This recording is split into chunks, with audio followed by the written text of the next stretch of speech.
Class. It's just Larry. Jungle Larry. I don't know where that came from, but it came out. I hope everybody's having a reasonable Thursday, I suppose. I want to say thanks for all the super kind comments on the last few videos. Man, you guys said some really sweet things about that little experimental jam I put up last night, and it means a lot to old Larry. You know, stick around through the whole bloody mess, 10-minute video of some guy plunking on a guitar. This thing is a fucking killer guitar, man. I gotta tell you, man, this is bringing me a lot of joy. This is like a guitar version of a nice kibasi and kraut meal. You see what I'm saying? This is good. This is good shit right here. I'm just telling you. Listen to these pickups, man. Come on.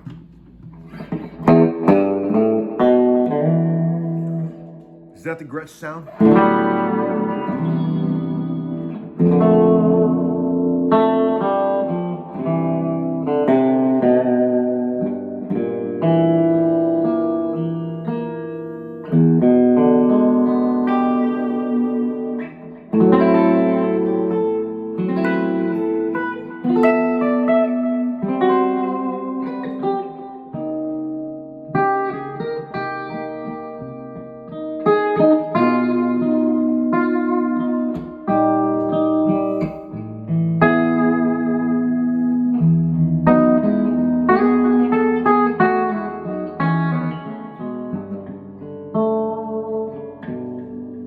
neck pickup.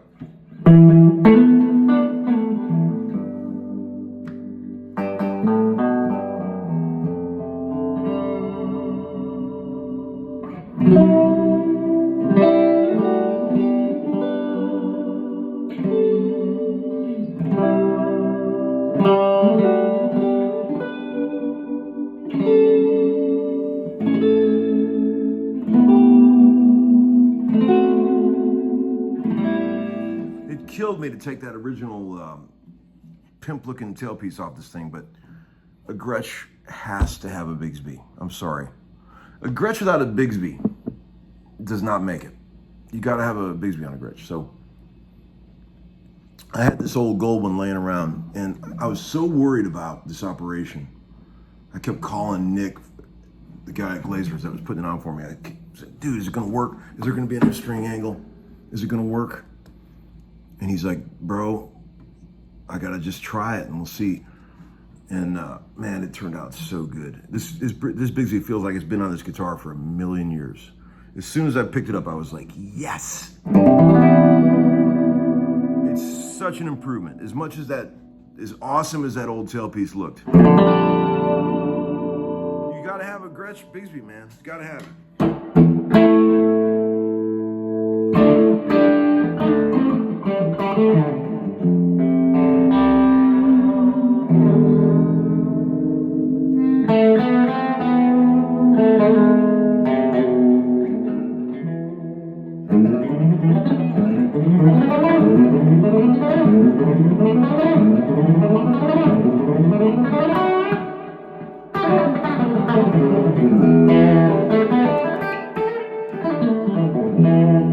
And I gotta tell you, man, I mean, I immediately planned on getting that Space Control bridge off of there.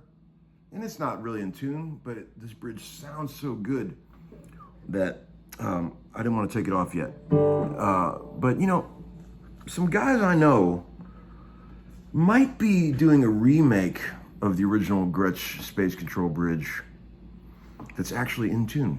Some people I know might be doing something like that. Let's get to the VCB. Oh, you know what? I was going to Tom, what do you think about that? This is some good VCB today.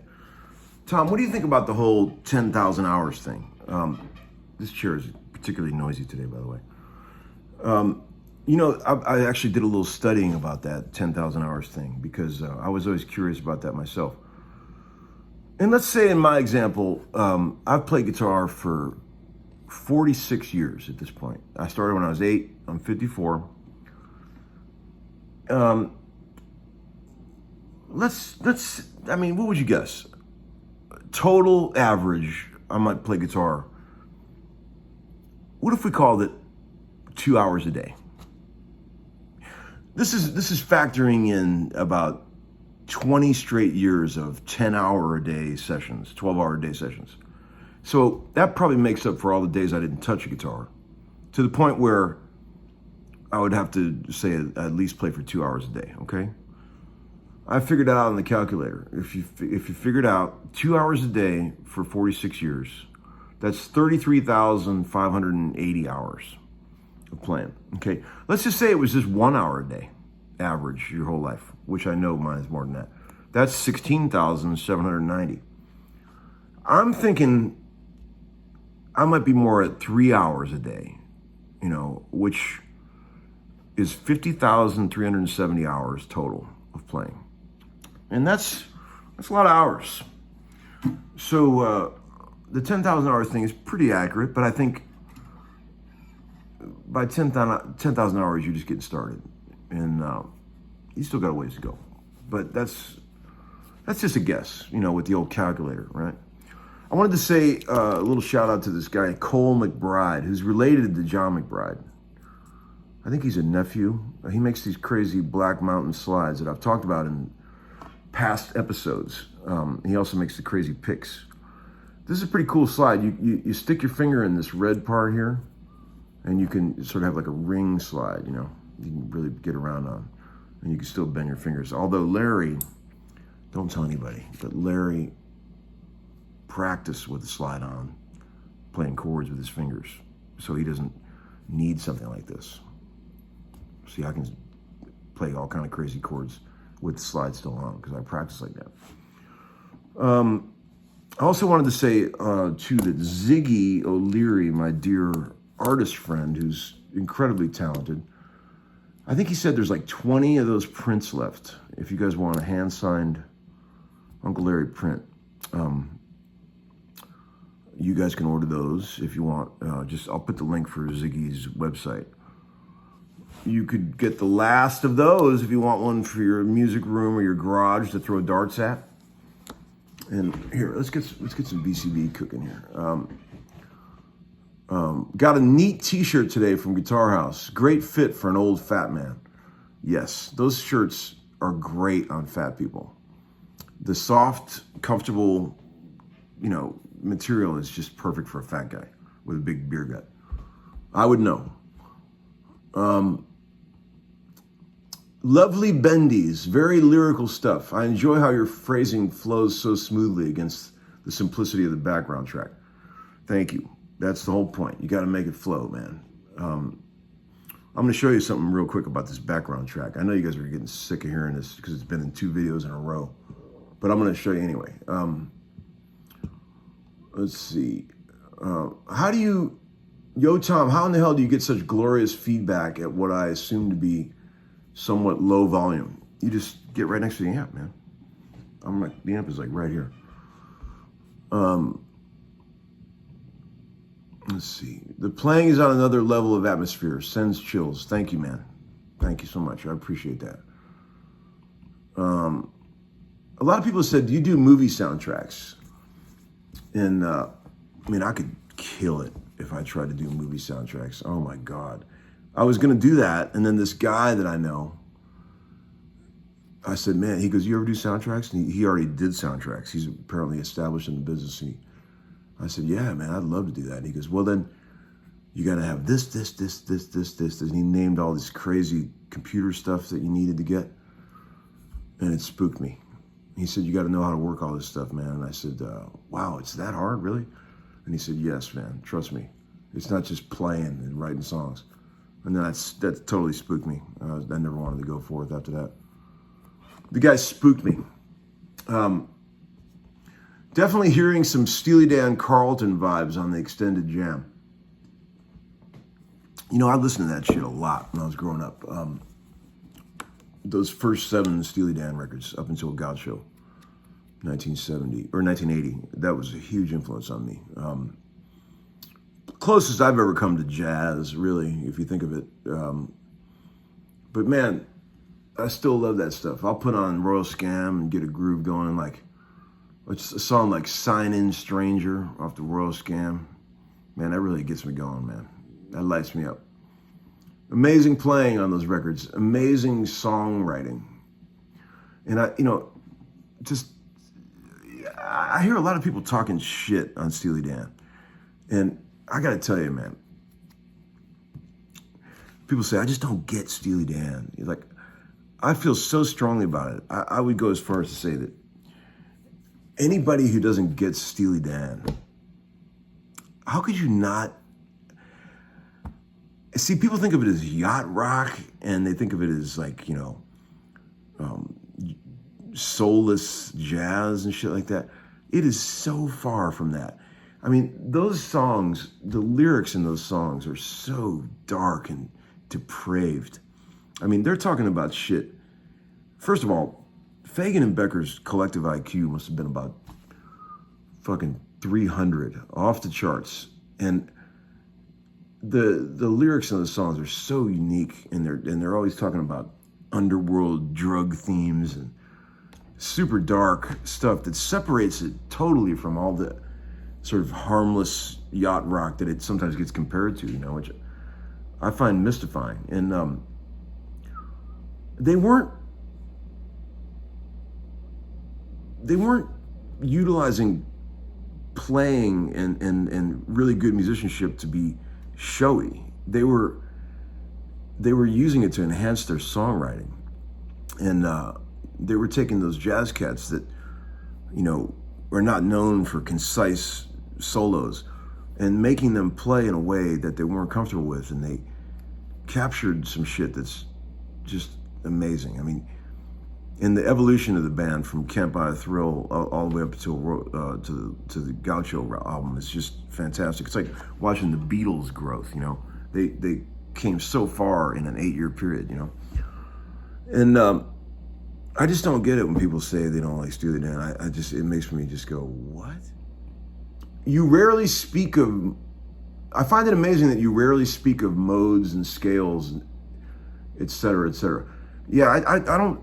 You know, I don't know a lot about that stuff. You know, I know my street theory and I know what it takes to sort of make things work over this and that, you know, but I don't really think in terms of modes when I'm playing and stuff. Like, I don't even know what modes are.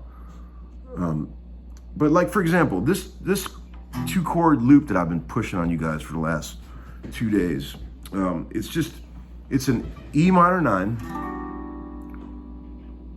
to an F dominant 9.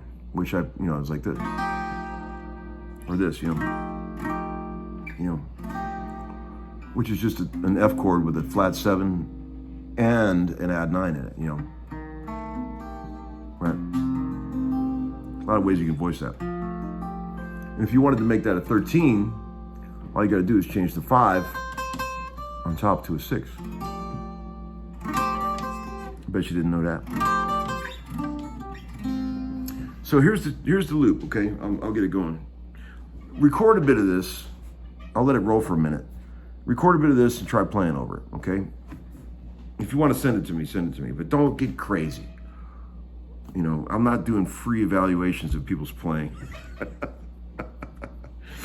Let's see what you got. Actually, don't send it to me because I can't handle any more emails. Just put it up on YouTube, okay? I can't handle it. I got too many emails as it is. Here we go. Ready?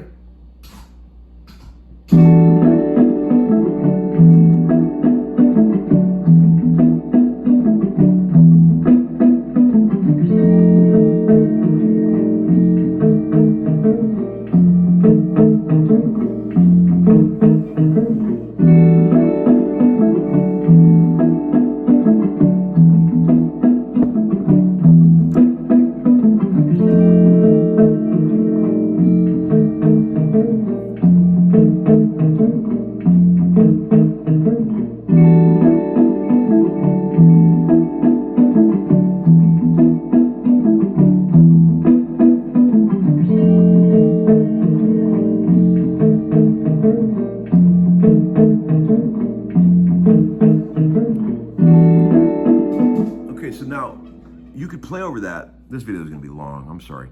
You could play over that a lot of different ways. You could think of like the first chord.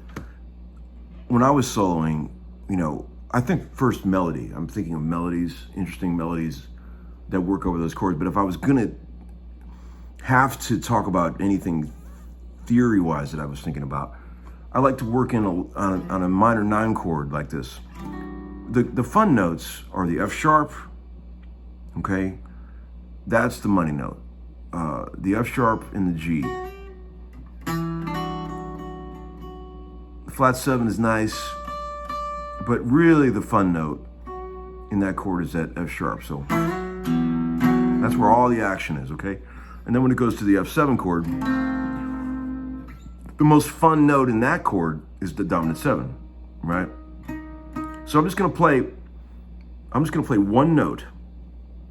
I'm going to solo over this using one note, what I think the 2 coolest notes in both of these chords are, okay? Here it comes. Watch.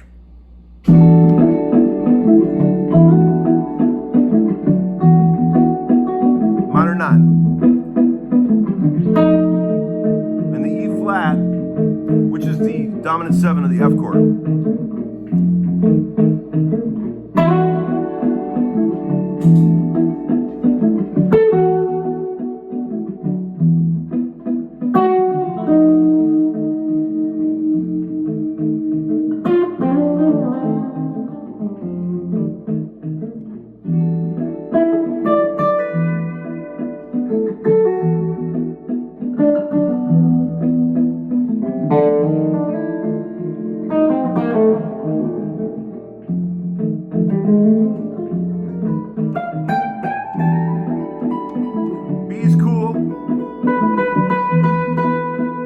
Raise it.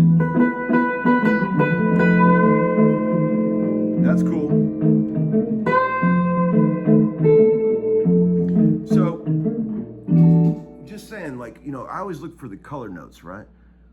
The least interesting note in any of those chords to me is the root. So I'm looking for all the fun notes around the root that make, they imply the changes, but don't get too jazzy, right? So.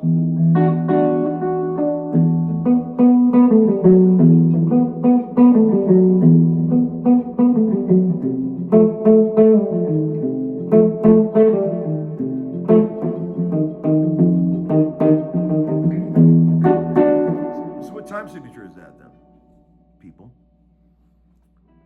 Sure, 6/8. 1, 2, 3, 4, 5, 6.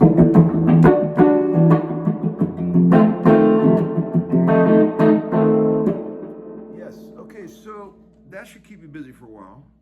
Thanks for watching the show. Thanks for sticking with Uncle Larry through all this. It's getting hot out there, so try to stay cool. Appreciate you all watching. Appreciate all the kind donations, okay? You guys are awesome. Talk to you soon, okay? Over and out.